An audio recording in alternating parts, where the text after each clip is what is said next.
Hi, I'm Kirstyn Greenside. I'm a social worker, psychotherapist. If an experience sticks with you throughout your life and leaves a lasting impact, usually negative, it's something that probably impacts the way that you see yourself, your body, and your need for using certain things to cope, right? Whether it be with addiction or eating disorders or whatever the case may be.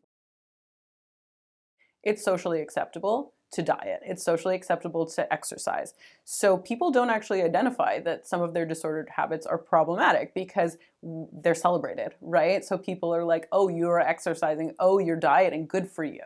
It's a really common experience to struggle with body image, and something that I think the reason that there's so much like shame around it is because it isn't necessarily something that we're talking about, right? We normalize diet culture, we normalize thinness, we normalize that as the beauty ideal. And so it's really challenging for people when they do struggle to identify that it's a problem, because they just feel this need to change their bodies, right? As though it will give them this sense of perfection, this sense of success when they do it, right? But oftentimes when we actually do that, we don't feel that way. We just feel the need to continue seeking external validation rather than internal validation and finding that confidence within ourselves. So my work and my practice is about identifying, acknowledging that diet culture exists, fat phobia exists, that is the beauty ideal, but finding that inner sense of peace and confidence comes from from this work, right? Rather than trying to pursue diet culture, thinness, all those different areas.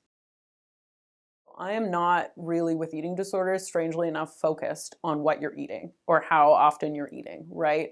It's more around all those underlying issues that we're talking about that go into why you are so rigid or feeling a loss of control with food and exercise, right? So it's all those other issues like the anxiety and the perfectionism and the comparison and the lack of trust and safety that you have in your own body and your experiences that have brought you here with all of those things as to why you're using food as your way of coping or using food as your way of control.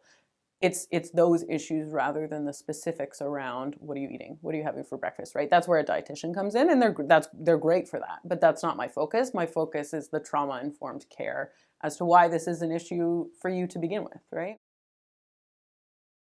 Self-love is a really challenging thing, and I think that's where a lot of people's anxiety comes from, is this inability to just feel safe and secure with where we're at in the moment. So a lot of it is finding ways to feel grounded, to feel present, to feel gratitude for where we're at, and also acknowledge that that's not the world that we live in, and there always will be that kind of drive for what's next and success.